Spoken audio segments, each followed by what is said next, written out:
دادگاه شهر استانبول ترکیه اکرم اماموغلوی شهردار این بزرگترین شهر ترکیه و رقیب اساسی پرزیدنت کنونی این کشور رجب طیب اردوغان در انتخابات پرزیدنتی سال آینده را با جرم تحقیر نماینده حکومت به 2 سال و 7 ماه زندان محکوم کرده است. بنا به خلاصه دادرس اکرم اماموغلو گویا در یک سخنرانیش در سال 2019 عضو شورای عالی انتخاباتی ترکیه را تحقیر کرده است. دادرس گفته است که او زمان نماینده حکومت را ابله نامید که نتیجه انتخابات شهرداری استانبول بیکار کرده شد. در همین حال اماموغلو گفته است که این حرفها را زمان در جواب به گفته‌های وزیر کارهای داخلی ترکیه سلیمان سویلو که این الفاظ را نسبت به او روا دیده بود به زبان آورده است. در سال 2019 اکرم اماموغلو برای نشستن به کرسی شهرداری شهر استانبول با نماینده حزب اردوغان وارد رقابت شده بود و نتیجه های انتخابات نشان میداد که او پیروز شده است، ولی بعدا نتیجه انتخابات از جانب حکومت ترکیه لغو گردید. گویا در رفت آوازدهی نماینده های حزب حاکم که در رأس آن اردوغان می نشیند چندین حالت قانونشکنی روی دادند.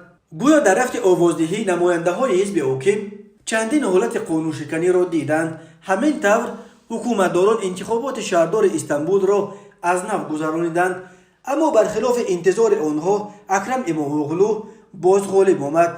اگر او در مراتب اول با حساب نه چندان زیاد رای غالب آمده بود، در دفعه دوم با نزدیک 9% برتری بر حریفش معرکه را برد.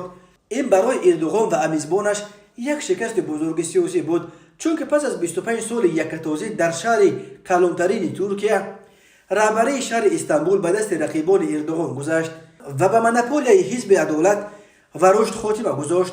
اگر رفت و زینه‌های بالای دادگاه ترکیه حکم دادگاه استانبول را به تغییر گذارند، این به معنای خواهد بود که اکرم اماموغلو در انتخابات پرزیدنتی ترکیه در سال 2023 اشتراک کردن نمیتواند. ولی در یک ویدیو که خود اماموغلو پس از اعلان حکمش پخش کرده است، او میگوید که حتما به زینه‌های بالای دادگاه مراجعت میکند. اماموغلو همچنین گفت یک شماره کوچک آدمان حق غصب حاکمیت را که به آنها مردم داده است ندارند. اکرم اماموغلو یکی از رقیبان احتمالی اردوغان در انتخابات پرزیدنتی ترکیه در سال 2023 به حساب می رود. بسیاری از کارشناسان برانند که تنها شهردار استانبول می تواند اردوغان را که از سال 2014 در منصب رئیس جمهور ترکیه است عوض کند. اکرم اماموغلو سال 1970 در شهر ترابزون در ساحل بحر سیاه در شمال ترکیه به دنیا آمده. دانشگاه آمریکایی گیرنی را در قبرس شمالی و سپس دانشگاه استانبول را ختم کرده است. در جوانی میخواست فوتبال بازی شود و چندین سال به حیث منیجر در باشگاه‌های فوتبال و بسکتبال کار کرده است. سال 1991 خانواده آنها به ناحیه بیلیکدوزی در کنار استانبول کوچید و اکرم اماموغلو در شرکت خانوادگیشان کار میکرد. او سال 2008 به حزب جمهوری‌خواه مردمی پیوست و از سال 2014 تا 2019 شهردار بیلیکدوزی بود. سال 2019 شهردار استانبول بزرگترین شهر ترکیه انتخاب شد.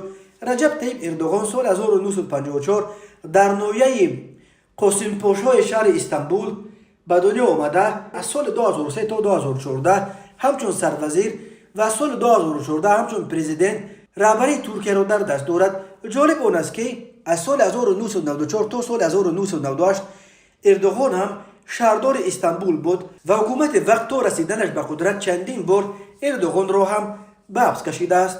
برداشت‌ها از 20 سال رهبری اردوغان در ترکیه مختلفند. برخی بر اینند که او توانست نفوذ ترکیه را در عرصه بین المللی خیلی بالا برده، توان قبلی این کشور را همچون قدرت منطقه‌ای برقرار کند. ولی منتقدان میگویند اردوغان با استفاده از قدرت رژیم خودکامه را بر ترکیه حاکم کرد که توان تحمل اندیشه دیگر و رقیبان سیاسیش را ندارد.